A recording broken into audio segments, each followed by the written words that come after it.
உங்கள் நோக்கத்தை உயர்ந்ததாக வைத்தால்தான் வரக்கூடிய இடையூறுகளை நீங்கள் தகர்த்தெறிவீர்கள். ஒரு மனிதன் தன்னுடைய இலக்கை லட்சியத்தை சந்திரனாக வைத்தால் அவன் விழுவது நட்சத்திரத்திலாவது இருக்கும். இறைத்தூதர் அதனால் தான் நீங்கள் சொர்க்கத்தை கேட்க வேண்டும் என்றால் சொர்க்கம் என்று கேட்காதீர்கள், உயர்ந்த ஜன்னத்துல் ஃபிர்தௌஸை கேளுங்கள் என்றார்கள். அப்ப நீங்க செல்லக்கூடிய பாதையாவது அடைய முடியும் உங்களால், உங்களுடைய லட்சியத்தில் இலக்கில்.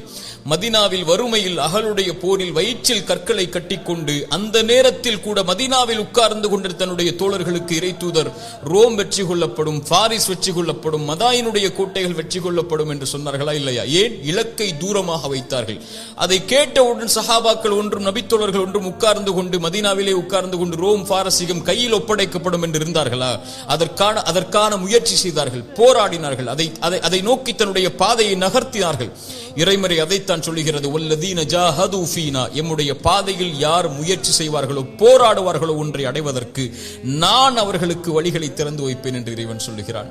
அப்போ ஒரு இறை நம்பிக்கையாளன் வாழ்க்கையில் ஒன்றை நோக்கி செல்லும் போது வரக்கூடிய இடையூறுகளை, வரக்கூடிய கஷ்டங்களை, சிரமங்களுக்காக இறைவனுக்கு நன்றி சொல்லுவான். ஏன்? அவனுக்கு தெரியும், அவன் அறிந்திருப்பான் இந்த சோதனைகள், கஷ்டங்கள், சிரமங்கள் எனக்கு வருவது நான் வெற்றியின் இலக்கை அடைவதற்காக என்று.